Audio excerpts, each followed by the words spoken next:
사랑하는 사랑의 교회 성도 여러분, 이 세상에서 가장 힘든 게 무엇일까요? 심지어는 죽음 앞에서도 용서가 쉽지 않기에 많은 사람들은 용서가 가장 어려운 일이라고 말합니다.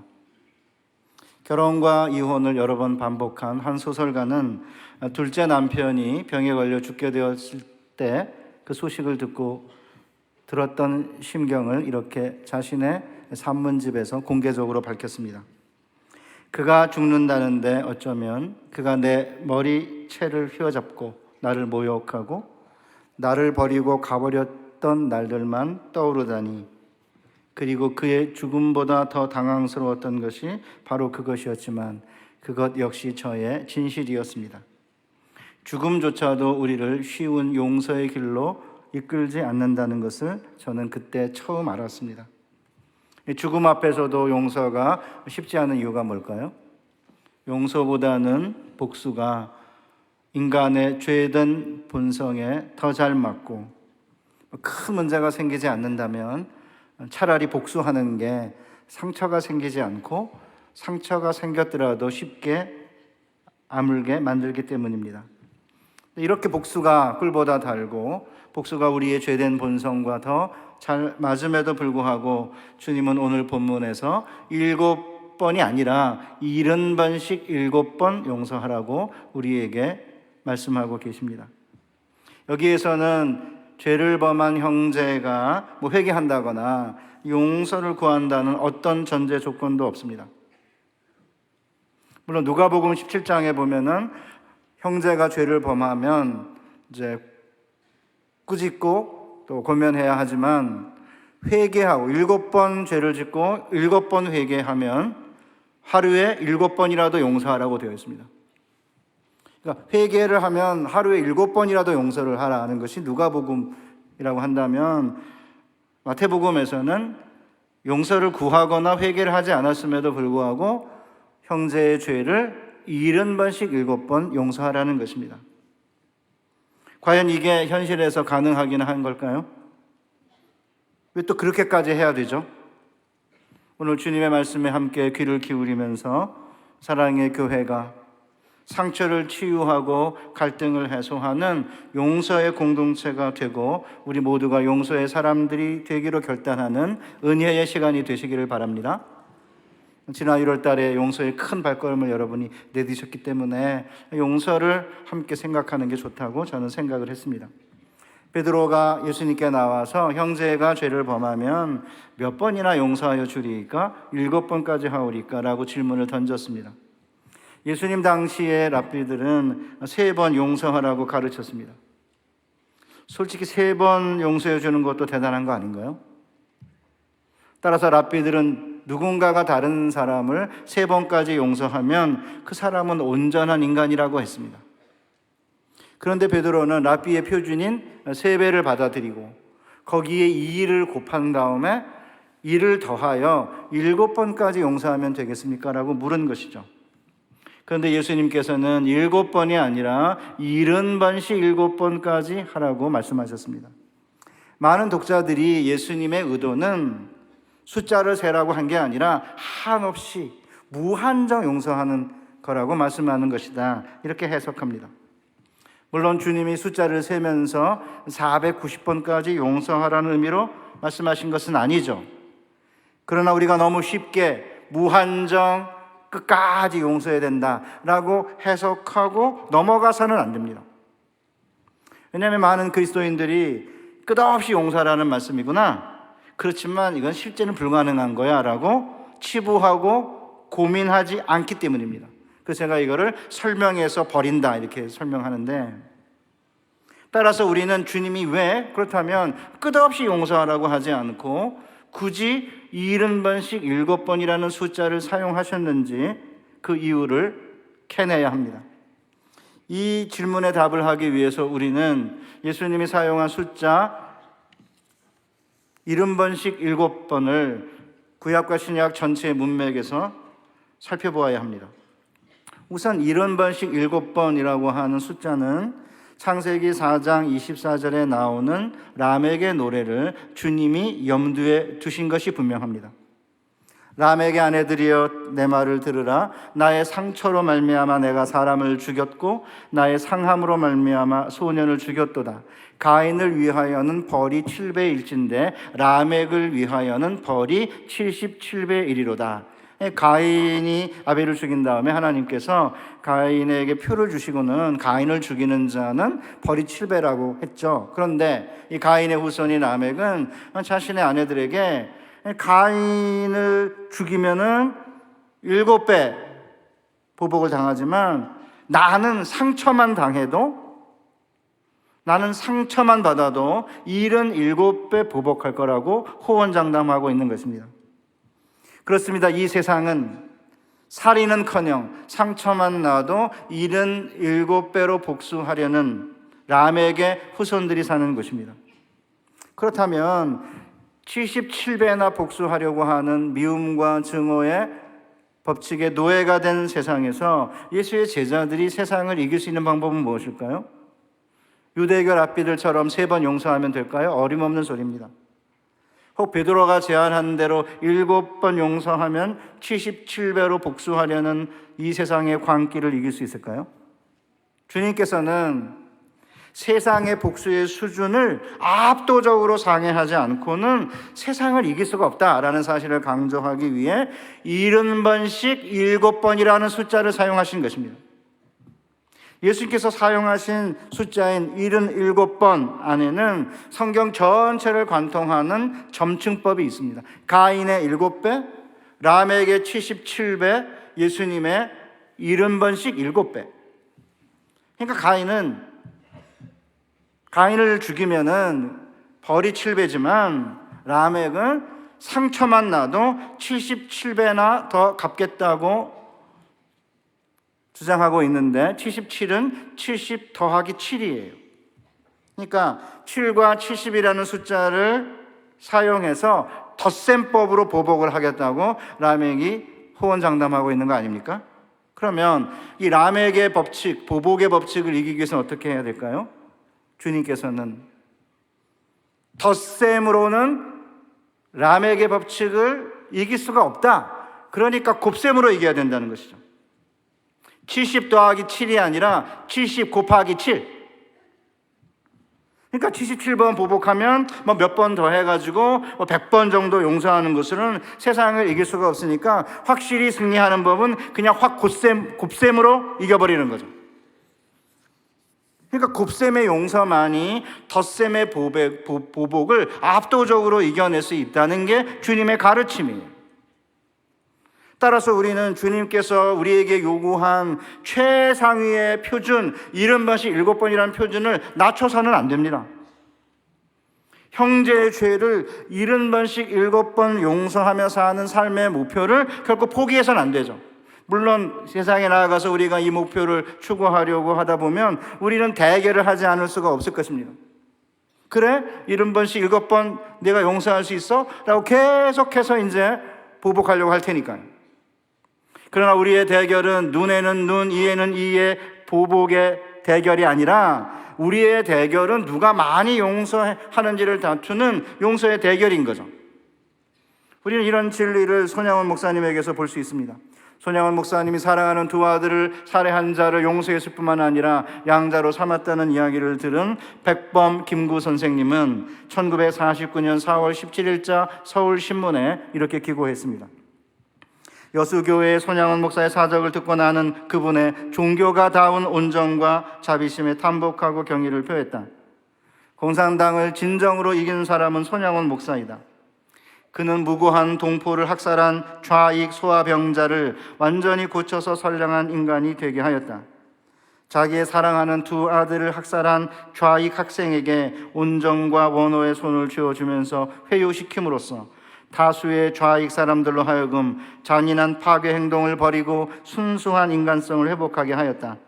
이 땅의 정치가들에게도 손 목사와 같은 아량과 포용성과 수완이 있다면 공산주의도 이길 수 있고 남북 통일도 실현할 수 있을 것이다. 손양원 목사님은 77배로 보복하는 공산당을 70번씩 7번 용서하는 사랑으로 이겨내므로 용서의 대결에서 압도적으로 승리하신 거죠. 그리고 공산당을 진정으로 이긴 사람이라는 칭호를 받은 것입니다. 저는 처음에 70번씩 7번 용서하라는 이 말씀을 오랜 동안 목사가 된 후에도 그저 주님께서 그냥 과장법으로 그냥 무한정 용서하라 라는 식으로만 이해를 했습니다. 이런 추상적으로 보이는 이 주님의 진리를 손양원 목사님이 놀랍게 보여준 거죠. 자기 사랑하는 두 아들을 살해한 자를 용서하고 아들로 삼고 끝내는 70 곱하기 7의 사랑을 보여준 거 아닙니까? 그러니까 추상적으로 보이는 주님의 진리를 손양원 목사님이 보여주심으로써 저는 70번씩 7번 용서하라는 주님의 이 용서의 표준을 결코 낮춰서는 안 된다는 거죠. 우리는 지금까지 77배로 복수하려는 이 세상을 이기기 위해서 압도적으로 490번이나 용서해야 된다는 사실을 조금은 이해할 수 있었습니다. 그러나 이게 전부일까요? 주님은 왜 그렇게 70번씩 7번 용서해야 되는지를 알려주시기 위해 비유를 하나 드셨습니다. 그 비유의 핵심적 내용이 뭡니까? 1만 달란트 빚진 종을 탕감해 주었는데 그 종이 100데나리온 빚진 동료의 빚을 탕감하지 않고 감옥에 가두었다는 것 아닙니까? 1만 달란트는 천문학적 숫자입니다. 1달란트가 6,000데나리온인데 1만 달란트니까 6천만 데나리온이에요. 1데나리온은 예수님 당시 성인 노동자의 하루 일당입니다. 오늘날 300만 원이 평균 임금이라 그러거든요, 우리 한국에. 그래서 일당을 10만 원으로 본다면 물론 최저 시급받는 분들은 하루 일당이 10만 원 안 되겠지만 한 7만 원 될려나요? 그러면 6조 원입니다. 10만 원으로 보면 6천만 데나리온을 일당으로 갚으려면 16만 4,384년을 일해야 됩니다. 그러니까 이제 왕이 내 몸과 내 처와 내 자식들과 내 소유를 다 팔아 갚아라 이렇게 지시를 했습니다.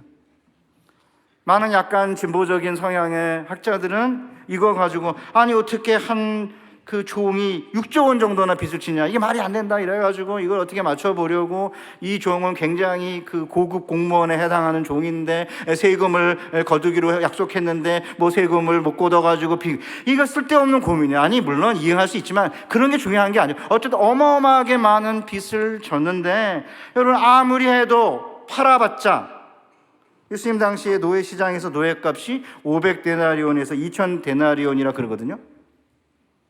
현대로 계산하면 5천만 원에서 2억 원 정도 됩니다. 고대 세계에서 채무자가 빚을 갚으려면 우선 소유를 팔고 그 다음에 자식들을 팔고 그 다음에 이제 아내를 팔고 자기를 파는 거죠. 근데 예수님 당시에는 자식들은 팔았지만 아내는 안 팔았다고 그래요. 그러니까 아내들은 너무 걱정 안 하셔도 됩니다. 그렇지만 아니 애가 많아도 그렇지 어떻게 6천만 데나리온의 빚을 갚겠습니까?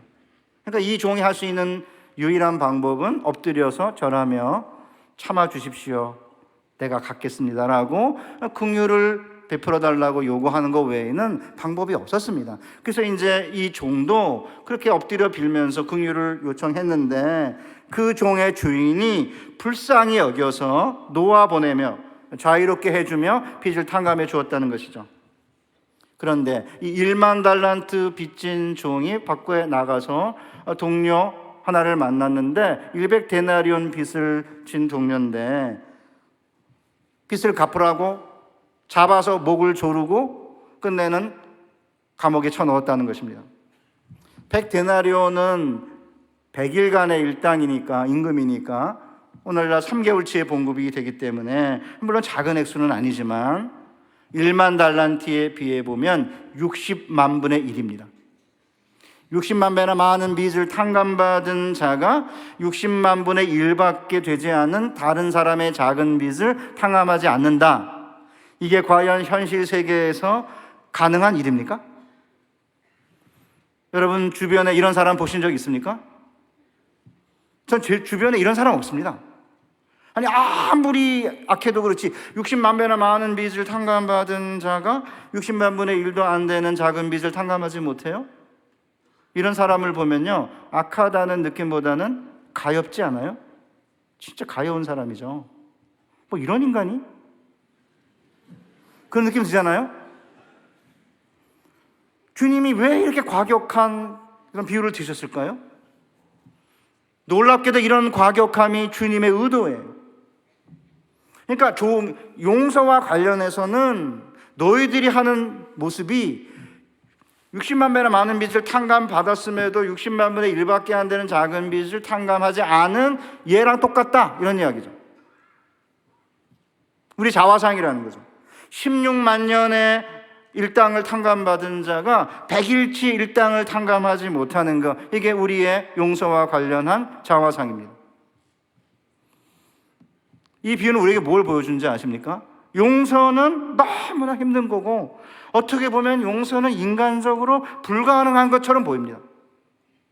따라서 70번씩 나에게 한 형제가 지속적으로 반복적으로 죄를 범해도 70번씩 7번 용서하는 이 수행과 훈련의 과정을 통하지 않고서는 진정한 용서가 불가능하다는 사실을 주님이 비유로 강조하신 거죠.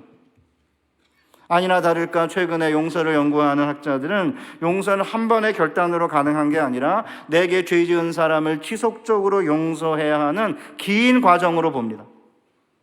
그래서 안토니오 다마지오 같은 인간 정서를 연구하는 학자들에 의하면 인간이 상처와 모욕감을 당하면 인체의 각 부위가 뇌로 화학물질을 보내면서 지금 느끼는 감정이 뭔지를 알린다고 합니다. 그럼 뇌가 이를 분노와 증오로 분류하면 이에 따라 신경화학물질과 호르몬이 분비되면서 근육이 움직이고 얼굴이 찌푸려지고 주먹을 움켜쥐게 된다는 거죠.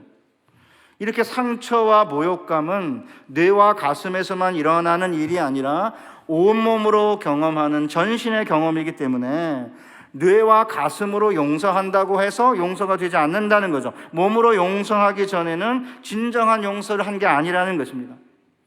따라서 성도님들 가운데서도 용서하리라고 마음 먹고 기도까지 했는데 몸이 말을 듣지 않아서 당혹감을 느낀 적 있으시죠? 저도 마찬가지입니다.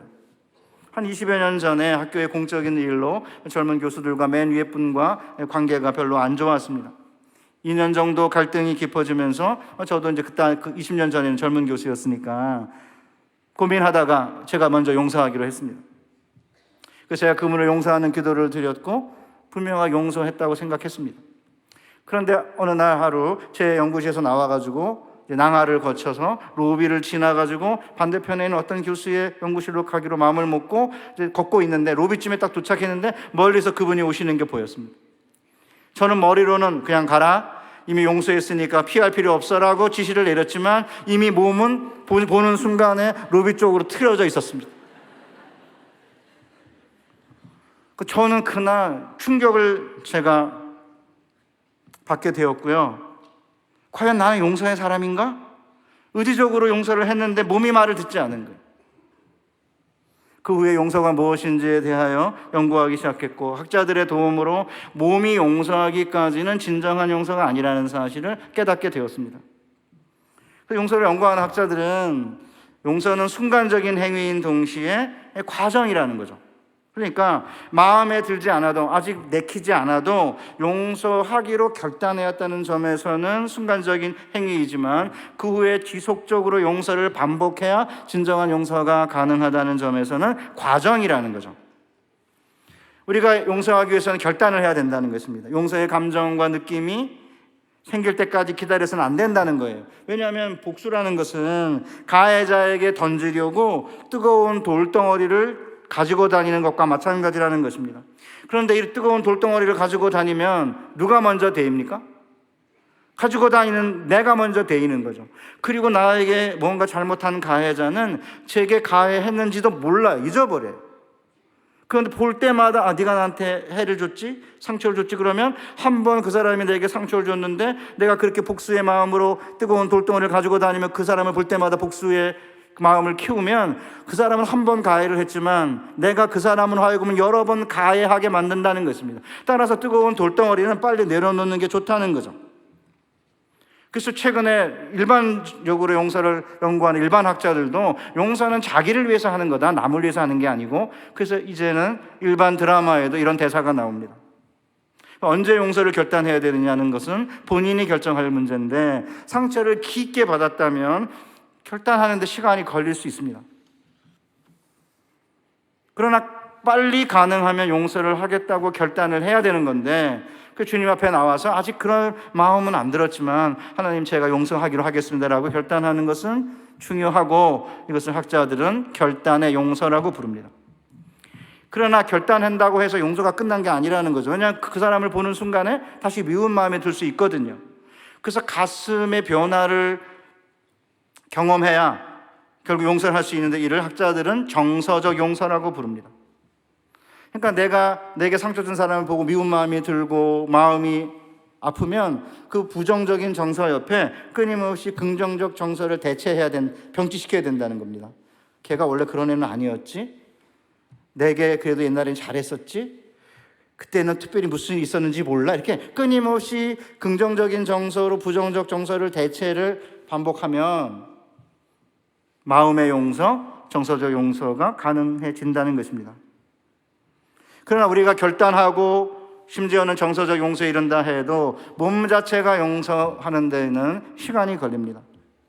용서하겠다고 결심하고 마음의 용서를 한 것도 같은데, 딱 그 사람을 만나면 얼굴이 굳어지고 갑자기 몸이 한쪽으로 이렇게 쏠리면 아직 몸의 용서를 안 한 거죠. 특별히 대부분의 많은 사람들은 가까운 사람을 용서하지 못해 고통스러워합니다. 왜냐하면 가까운 사람들이야말로 70번씩 7번 용서해야 되는 대상 아니에요? 옆집 아저씨 마음에 안 들어도 주차 문제로 그냥 안 보면 되는데, 같이 한 이불을 쓰는 아내와 밖에 나가 힘들게 일하는 남편을 용서하는 것은 원수를 용서하는 것보다 어렵습니다. 한 어머니 배에서 나온 형제와 자매를 용서하는 일은 먼 친구를 용서하는 것보다 힘듭니다. 어쩌면 아버지와 어머니를 용서하는 게 가장 어려운지 모릅니다. 게다가 먼 데 있는 이방인들은 용서하기 쉬워도 같은 교회를 오래 다닌 교우, 같은 부서에 오래 섬긴 교우를 용서하는 것은 정말 힘듭니다. 왜냐하면 용서란 한 번의 거창한 기적이 아니라 매일같이 보는 사람들, 한 집이나 직장이나 교회에서 똑같은 잘못을 반복하는 사람들을 70번씩 7번 사랑으로 덮어주는 긴 과정이기 때문이죠. 이런 사실을 모르면 나는 위선자 아닌가? 왜냐하면 용서한 척 해야 하니까. 겉으로 용서한 척 했는데 속으로는 아직도 미운 거예요. 아니면 용서를 모르는 실패자라는 느낌이 들면서 자기를 비난하는 잘못을 범하게 됩니다. 따라서 진정한 용서를 하지 않았는데 용서한 것처럼 하게 되면 그 공동체는 자칫하면 위선 공동체인 거예요. 그렇다고 아직 나는 너 미워해 이렇게 말할 필요는 없어요. 그래서 진짜 용서한 것처럼 하면 안 되는 거죠. 아주 내게 미움이 있고 그러면 겉으로는 그렇게 하고 조금 기다리면서 진정한 용서에 이르기까지 70번씩 7번 용서하는 과정을 통해 교회가 진리 공동체, 용서 공동체가 돼야지, 겉으로는 뭐 형제를 사랑합니다, 뭐 자매 위에 중보기도합니다 하지만 속으로 분노가 아직도 사라지지 않았다면 자칫하면 그런 말이 위선 공동체가 되게 만드는 것이죠. 이런 점에서 평생 용서와 사랑에 대해 연구하고 책을 쓴 플러신학교의 기독교 윤리학자인 루이스 스미즈 목사님의 간증이 우리에게 큰 힘이 됩니다. 저는 어느 날 한 경찰관이 아무 이유 없이 제 막내 아들을 학대하는 것을 보고 분노에 쌓이게 되었습니다. 저는 그에 대한 분노 때문에 하루 종일 집안에서 큰 소리를 내며 살고 끝내는 비참한 사람이 될 거라는 느낌이 들었습니다. 이에 저는 그를 용서하기로 하고 서재로 들어가 무릎 꿇고 하나님께 기도하며 말로니 경찰, 내가 너를 용서한다. 하나님의 이름으로 내가 너를 용서한다고 기도했습니다. 저는 이렇게 해서 모든 게 용서된 줄 알았습니다. 그런데 1년이 지난 어느 날 순찰차를 타고 가는 그를 보는 순간 저는 용서를 다시 해야 했습니다. 다시금 분노가 생겼기 때문입니다. 그런데 이번에는 두 번째였기에 조금은 쉬웠습니다. 그리고 몇 년 후에 저는 그가 난폭한 행동으로 해임되었다는 소식을 들었습니다. 그런데 그 소식이 제가 마치 보복을 한 것처럼 꿀보다 더 달게 느껴졌습니다. 그때 비로소 저는 다시 그를 한 번 더 용서해야 된다는 사실을 깨달았습니다. 그리고 용서했습니다. 그러나 제가 완전히 그를 용서하기 위해서 몇 번 더 용서를 해야 할지 누가 알겠습니까? 전 사실 스미즈 목사님의 간증을 들으면서 왜 주님이 우리에게 형제가 내게 죄를 범하면, 그 한 사람이 내게 죄를 범하면 70번씩 7번 용서하라고 했는지 그 이유를 이해할 수 있었습니다. 그리고 쉽게 남을 용서하지 못하는 게 나만의 문제는 아니라는 것도 알게 되었고, 용서에는 긴 과정이 필요하다는 사실을 느끼면서 일종의 자유감과 해방감을 느꼈습니다. 용서한다고 했는데 약간 미운 마음이 생기면, 아 그래, 아직 정서적 용서를 못했구나. 그럼 약간 자유롭잖아요. 정서 용서까지 했는데 이게 몸이 말을 안 들으면 아직 멀었구나. 용서의 긴 과정을 걸어가기에는. 그리고 그때마다 주님의 은혜와 용서와 긍휼이 필요하다고 느끼기 때문에 약간 제 자유와 해방감을 갖는 거죠. 물론 이거를 핑계 삼아가지고 아직 머리 용서까지 못했으니까 정서적 용서까지 가는데 20년, 몸의 용서까지 30년 이래가지고 합리화시키면 안 되겠지만, 최소한 우리가 진실한 마음으로 누군가를 용서하려고 할 때 그 기간이 오래 걸릴 수 있다는 사실을 우리는 심각하게 받아들여야 됩니다. 30년 전에 준장으로 있다가 선배 한 사람 때문에 소장으로 진급하지 못하고 전역을 하게 된 장로님이 제게 간증을 하셨습니다. 물론 진급은 못했지만 소장으로 전역한 다음에 박사학위도 받고 교수가 되고 아이들도 잘 키웠는데, 대학에 있는 동안에는 장성 모임에 나가지 않았고 30년 전에 약간 사이가 안 좋았던 그 선배도 용서하고 사이좋게 지냈다고 합니다. 그런데 얼마 전에 장성 모임에 나갔는데 소장, 중장 이런 전역자들이 그 선배를 중심으로 이렇게 이야기를 하고 있어서 자신이 준장이라고 소개하지 못하고 그냥 기수만을 이야기했다고 합니다. 그리고 나서 집에 돌아왔는데 밤에 갑자기 잠에서 깨게 됐고, 그 선배가 너무 미워서 1시간 반 이상 잠을 이루지 못하고 일어나 책을 보았다고 합니다. 30년 전이나 지난 일이고 다 용서한 줄 알았는데 왜 아직도 용서하지 못한 이유가 무엇인지 몰라 마음이 아팠는데 이제 깨닫게 됐다며 제게 고맙다고 하셨습니다. 한 번은 제가 한 교회에 설교를 마치고 담임 목사님 방에서 쉬고 있는데 어떤 집사님이 찾아오셨습니다.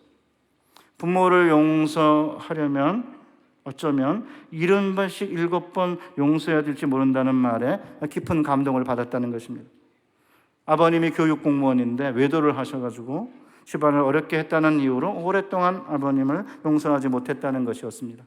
그런데 이제 90이 넘어서 아무 힘도 없는 아버님을 왜 아직도 용서하지 못하고 있는지 이제야 그 이유를 알겠다면서 눈물을 글썽이시더라고요. 그러더니 부목사님들하고 점심 식사나 같이 하라고 그러면서 제게 봉투를 주셨습니다. 그래서 제가 고맙다고 그러고 내보낸 다음에 옆에 있는 수석 부목사님에게 제가 또 밥 먹으려면 나와야 되니까 그냥 다른 목사님들하고 식사하라고 제가 봉투를 주었습니다. 지금까지 그런데 아쉬움이 하나 남아 있습니다.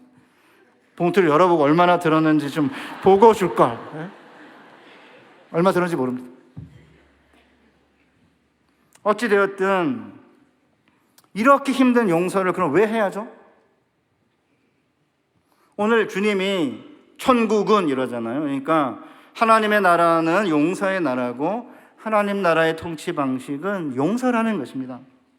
그러기에 교회는 한마디로 용서받은 죄인들의 모임이고, 그렇기 때문에 용서의 공동체죠. 그런데 교회가 서로 용서하지 못하면 교회는 생명력을 잃고 질식을 당할 수밖에 없습니다.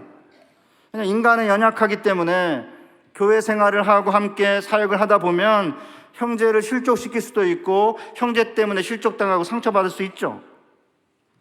인간은 관계를 맺고 사는 존재이기 때문에 관계를 맺고 살다 보면, 관계를 맺고 살아야 이렇게 점차 이렇게 커지잖아요, 우리 활동 범위가. 근데 관계를 맺고 살다 보면은 상처를 주고받을 수밖에 없죠. 그래서 옛날 우리 선조들은 사는 게 죄라고 한 것 같습니다.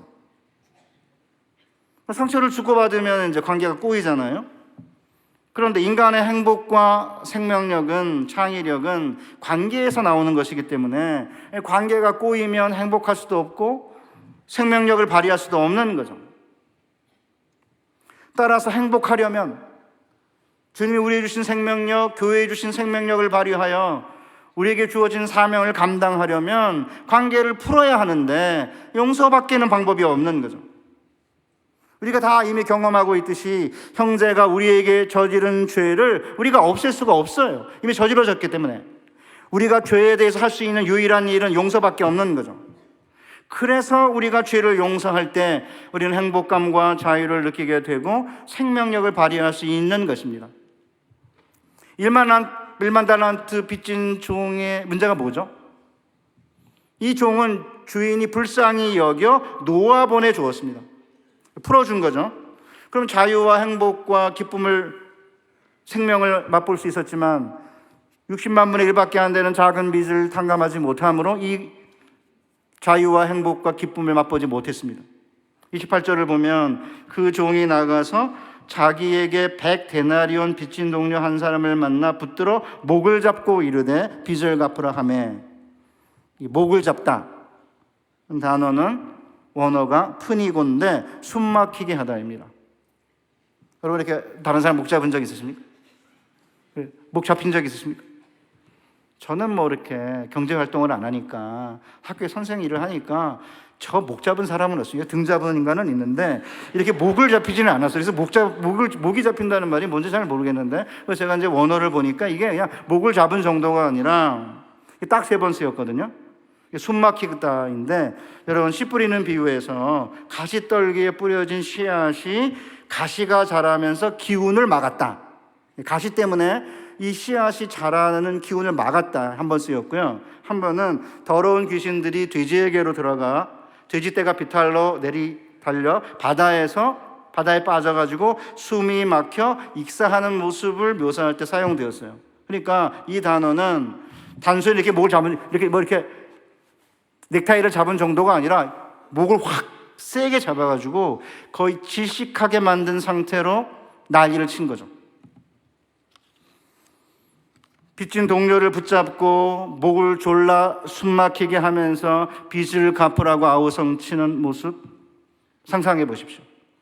아니 60만 배나 많은 1년한 빚을 탕감받았으면 행복하고 자유롭고 기쁘고 해야 될 텐데 그 60만 분의 1밖에 안 되는 빚을 탕감하지 못하니까 가슴이 답답하고 몸에 열이 나고 소화는 안 되고 분노에 쌓여가지고 분노에 화신이 돼가지고 상대방의 목을 잡아가지고 기운을 막아버리고 질식시키잖아요. 다른 사람의 기운을 막으면 안 되지 않습니까? 숨 막히게 만들면 안 되죠. 다른 사람의 생명력을 뺏어가면 안 되죠. 그 주변의 동료들이 그걸 보고는 몹시 딱하게 여겨라고 했는데, 딱하게 여기다는 말은 심각한 고통을 느끼다거든요. 그러니까 1만 달란트 빚을 탕감받은 자가 60만 분 1밖에 안 되는 작은 빚을 탕감하지 않고 감옥에 쳐놓고 목 잡고 그런 모습을 보니까 주변에 있는 동료들이 너무 고통스러운 거죠. 그러니까 이 한 달란트 받은 종은 하나님에게서 이미 많은 빚을 탕감받았기 때문에 그 주님이 주신 죄 용서함의 기쁨과 자유와 행복과 생명력을 가지고 용서의 정신으로 교회에 생명력을 불어넣고 다른 사람들을 용서함으로 삶의 기운을 북돋아주고 영적 가족들을 행복하게 해야 되는데 이거 다 내팽개친 거예요. 그러다 보니까 용서하지 않으면 하나님의 교회가 생명력을 잃고 질식당할 수가 있는 거예요. 그런데 이런 자들은 이미 받은 자유와 생명과 행복까지도 빼앗기거든요. 왜냐하면 34절에 주인이 노하여 그 빚을 다 갚도록 그를 옥졸들에게 넘기니라. 너희가 각각 마음으로부터 형제를 용서하지 아니하면 나의 하늘 아버지께서도 너희에게 이와 같이 하시리라. 어떤 분들은 뭐라 그러냐면 여기 보면은 왜 이 주인은 딱 한 번 잘못했잖아요. 여기 본문에 보면은 딱 한 번 잘못했는데 왜 용서를 안 하냐 이거예요. 앞에서 예수님이 70번씩 7번 용서하라고 해놓고는 그 다음에 이제 비유는 이거는 한 번도 이렇게 용서를 안 하는 걸 보니까 여기에는 뭔가 문제가 있다 이래가지고 쓸데없이 고민해요. 왜냐하면 여러분 보세요. 마치 인간의 용서가 하나님의 용서의 전제 조건처럼 보이십니까? 언뜻 보면 그렇게 보여요. 그렇지만 본문을 자세하게 보면 하나님의 나라의 시각과 종말론적 관점으로 보면은 이해하기가 쉽습니다. 왜냐하면 1만 달란트 빚진 자는 100데나리온 빚진 자를 용서함으로 비탄감을 받은 게 아닙니다. 이미 비탄감을 받았습니다. 이미 용서를 받았습니다. 무조건적인 하나님의 긍휼로 1만 달란트 빚을 탕감받고 용서받은 건데, 그렇게 해가지고 하나님의 용서를 받은 사람이 그보다 훨씬 적은 빚을 진 자를 용서하지 못하고 목을 잡고 질식시키고 옥에 가둔다면 그 사람은 종말에 하나님 나라에 들어갈 수 있을까요? 너희 아버지, 나의 하늘 아버지께서도 너희에게 이와 같이 하시리라는 미래의 시제입니다.